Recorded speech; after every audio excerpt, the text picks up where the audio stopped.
Hello student, welcome. आज हम discuss करें क्लास 12 मैथमेटिक्स से chapter 5 continuity and differentiability, exercise 5.6 introduction. Derivatives of functions in parametric form, आज हम लोग इस पर डिस्कस करेंगे। अच्छा, इससे पहले हम लोग अभी क्या डिस्कस कर चुके हैं? डिफरेंशिएशन में कोई भी फंक्शन दिया जाता था y equal to F X, इसको हम लोग डिफरेंशिएट करके निकालते थे dy by D X. Means अगर कोई फंक्शन एफ एक्स एक्स के टर्म में दिया जाता था, उसको हम लोग लेट कर लेते थे y और उसको डिफरेंशिएट करके dy बाई डी एक्स निकाल लेते थे। इसमें क्या क्या था? चाहे वो अलजेब्रिक फंक्शन हो, चाहे ट्रिग्नोमेट्रिक फंक्शन हो, एक्सपोनेंशियल फंक्शन हो, लॉगरिथमिक फंक्शन हो, कोई भी फंक्शन होता था उसको हम इसलिए निकाल लेते थे। ठीक है ना? इसमें क्या खासियत थी कि इसमें जो वेरिएबल होते थे, एक x और एक y, ओनली 2 वेरिएबल्स होते थे। इसके बाद हमने क्या देखा? इम्प्लिसिट और एक्सप्लिसिट फंक्शन भी देखा। इसमें क्या था? X Y minus X equal to 2, इस टाइप को कोई फंक्शन देते थे। इसको भी हम लोग क्या मिक्स एक्स और वाई फॉर्म देते थे, एक्स और वाई के मिक्स फॉर्म देते थे। यहां से इसको भी हम लोग डिफरेंशिएट करके डिवाइड बाई डी एक्स निकाल लेते थे। इसमें कोई इशू नहीं है। ठीक है ना? इनवर्स फंक्शन थे, उनमें भी निकाल लेते थे divide by D x.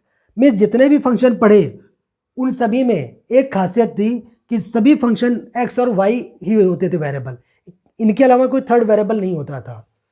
But parametric form में मोर देन 2 वेरिएबल्स होते हैं। एक्स और वाई के अलावा एक थर्ड वेरिएबल भी होता है। इफ हमने लेट कर लिया, let X equal to function of T और लेट वाई इक्वल टू एक हमने ले लिया फंक्शन टी का ही फंक्शन ले लिया। इसमें क्या देखिए, x equal to function of T और g equal to Y equal to function of T, ये भी फंक्शन t का ही है। मीन्स x किस पे डिपेंड कर रहा? t पर। यहां पर भी y किस पे डिपेंड कर रहा? t पे डिपेंड कर देता। ठीक है, x और y both are depend on t। तो ये फॉर्म है, ये कहलाती है parametric form. Parametric form where t as a parameter. Clear हुआ? तो पैरामेट्रिक फॉर्म क्या होगी? इसमें एक्स वाई वेरिएबल होंगे जो किसी थर्ड वेरिएबल पे डिपेंड करेंगे। तो इस फॉर्म को बोलेंगे हम लोग पैरामेट्रिक फॉर्म। और वेट जो थर्ड वेरिएबल होगा, यहाँ पे टी है, थीटा हो सकता है, कुछ भी हो सकता है, फाई हो सकता है, वो हमारा कहलाएगा पैरामीटर। ये टी एज ए पैरामीटर। लेकिन हमारा एम अगेन वही होगा जो पहले था। क्या था? डिफरेंशिएट करके D Y by D X निकालना। जबकि इसमें देखिए थर्ड वेरिएबल भी है। हमारे अभी तक पढ़ा था एक्स वाई के टर्म में ही आता था, वहां से D Y by D X निकालना हम लोग सीखा था अभी तक। ठीक है, लेकिन यहाँ पर थर्ड वेरिएबल टी भी है, उसके बावजूद हमें निकालना क्या है? D Y by D X. ठीक है, तो इस निकालने का तरीका क्या होता है? ये हमारा क्या दिया गया? एक्स इक्वल टू, पहला क्या दिया गया? X equal to function of T. इसको डिफरेंशिएट कर दीजिए एक्स के रिस्पेक्ट में। Differentiate with respect to X. अगर एक्स के रिस्पेक्ट में डिफरेंशिएट करेंगे, इसका मतलब क्या हुआ? D by D x of X equal to D by D x of function of T. यही मतलब हुआ इसका।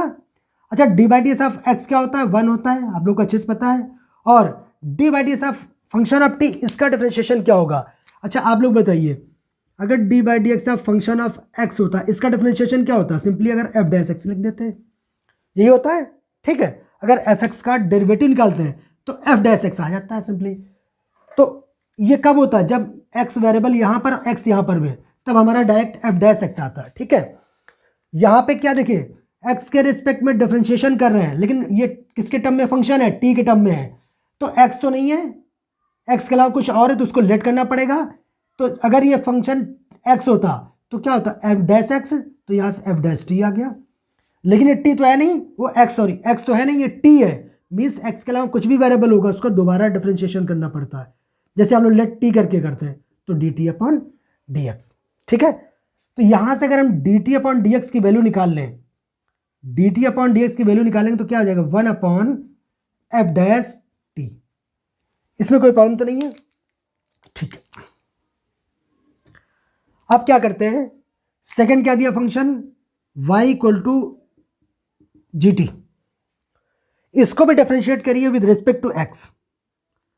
Differentiate with respect to X, तो यहां से क्या आ जाएगा? D Y by D x D by D x of Y इधर किया और D by D x of G T इधर किया, यही तो हुआ। अच्छा ये तो D Y by D X हो गया, इसमें कुछ भी चेंज करने की जरूरत नहीं है। इसका डिफरेंशिएशन कैसे होगा, अगर ये एक्स होता तो जी डैश एक्स हो जाता simply G dash X, but T है यहाँ पे तो टी का दोबारा करना पड़ेगा, तो d t upon d x, D by D x of t किया means d t upon d x, d t upon d x value से पुट कर दीजिए, तो ये क्या हो जाएगा जी डैश टी और इसकी वैल्यू क्या 1 upon f dash T means ये आ जाएगा 1 अपॉन एफ डैश टी। ठीक है, ये क्या आया D Y by D X, यही इसका फॉर्मूला है कि अगर हमें D Y by D X निकालना है और एक्स, एक इक्वेशन एक्स दी जाएगी, एक वाई दी गई और टर्म्स थर्ड जो वेरिएबल है वो टी के टर्म में दिया गया, तो क्या करेंगे D Y by D X equal to होता है जो वाई देते हैं उसको डिफरेंशिएट करिए किसके एक्स के रिस्पेक्ट में, पहला वाला जी डैश टी, पहला या तो इसको क्या एक्स के रिस्पेक्ट में किया, दूसरे को वाई के रिस्पेक्ट में किया, उसके बाद क्या कर लिया इसकी वैल्यू पुट कर दिया, तो g dash t upon f dash t आ गया। अच्छा जी डैश टी का मतलब क्या कि इसका डिफरेंशिएशन किया गया होगा एक बार, और एफ डैश टी का मतलब क्या हुआ कि इसको डिफरेंशिएशन किया गया होगा, ये तो इसका मतलब हुआ। और या फिर इसको और क्या ले सकते हैं, देखिए अगर और इसको और क्या ले सकते हैं, इसको ले सकते हैं D Y by D X equal to G dash को हम ले सकते हैं, क्या ऐसा ले सकते हैं क्या जी डैश टी क्या है ये वाला है, तो इसको D Y upon D T लिख दें तो कोई प्रॉब्लम तो नहीं होगी। ये टी के रेस्पेक्ट में एक बार डिफरेंशिएशन किया गया अपॉन ये एफ डैश टी, इसको ये एफ डैश टी, अगर इसको हम लिख दें D x upon D T तो कोई प्रॉब्लम तो नहीं होगी।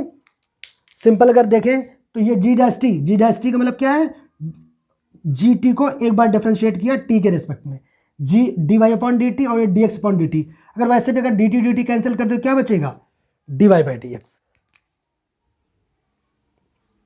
तो एक फॉर्म इसकी है कह सकते हैं, तो D Y by D x एक कह रहे हैं g dash t upon f dash t या d Y upon D t divided by D x upon D T.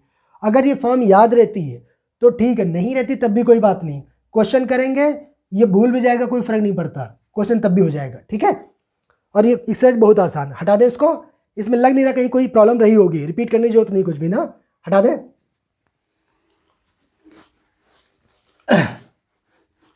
इसका एक क्वेश्चन करते हैं,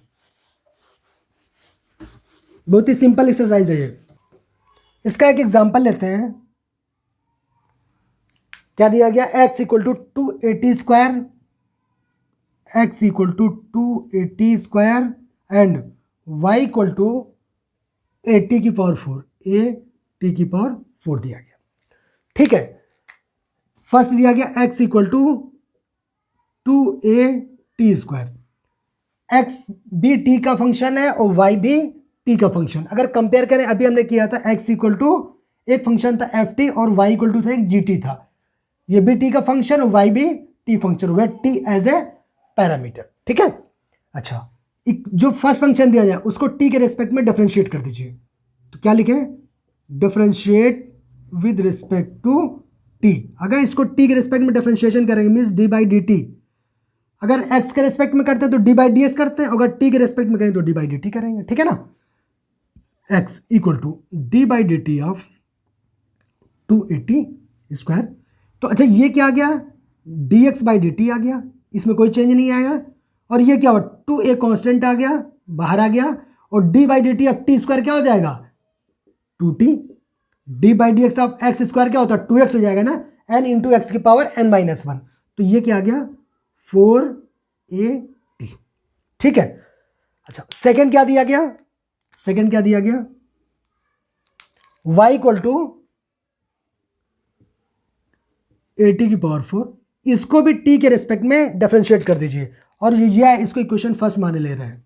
ठीक है, इसको t के रेस्पेक्ट में डिफरेंशिएट कर दो, differentiate with respect to t, तो क्या आ जाएगा यहां से d by D T of y equal to d by D T of 80 की पावर 4, तो ये तो dy बाई डी टी रहा, इसमें तो कोई चेंज आएगा नहीं। ठीक है, ये क्या एक कांस्टेंट हो गया d by D T of t की पावर 4, क्या हो जाएगा 4t क्यूब। ठीक है, तो ये बन गया इक्वेशन सेकंड, इसको बोले दे रहे हैं। अगर इसमें कोई फॉर्म अगर याद नहीं है, अगर जो अभी डिस्कस किया था तब भी कोई बात नहीं, सिंपली इक्वेशन सेकंड को फर्स्ट से डिवाइड कर दीजिए, equation second divided by first, ये करे दे रहे हैं।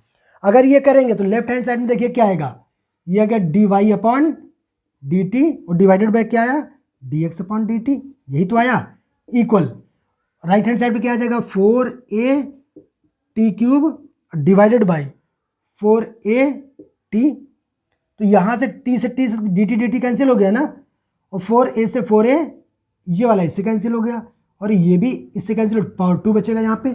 तो यहाँ से क्या बचा, D Y by D X, implies that ये बचा D Y by D X equal, यहाँ क्या बचा टी स्क्वायर, ठीक है ना।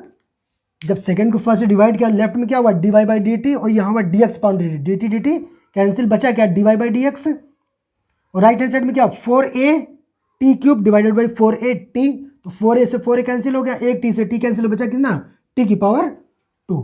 तो निकालना क्या था, यही तो निकालना था हमें, D Y by D X की वैल्यू ही तो निकालना होता है। इसमें भी क्या निकालना है, बोलेगा कि D Y by D X find करो, ठीक है, एक्स की वैल्यू टी के टर्म, वाई की वैल्यू टी के टर्म में, find D Y by D x, तो यही निकला D Y by D X equal to क्या निकला टी स्क्वायर। तो मुझे लगता है अब आप लोग को कॉन्सेप्ट क्लियर हो गया होगा। किसी क्वेश्चन में अगर कुछ नहीं याद है तब भी कोई बात नहीं, फर्स्ट एक्स का जो फंक्शन होगा उसको टी के रेस्पेक्ट में डिफरेंशिएट कर दो, दूसरे को वाई का फंक्शन है उसको टी के रेस्पेक्ट में डिफरेंशिएट कर दो, वाई वाले में एक्स वाले से डिवाइड कर दो, सिंपली बाद वाले में पहले वाले से डिवाइड कर दो, d Y by D x आ जाएगा, जो वैल्यू होगी वही आपका आंसर होगा, ठीक है। तो इसके इंट्रोडक्शन पार्ट में हम इतना ही करते हैं और इसका जो सोल्यूशन करें उसका नेक्स्ट वीडियो में देखते हैं, ठीक है। Thank you.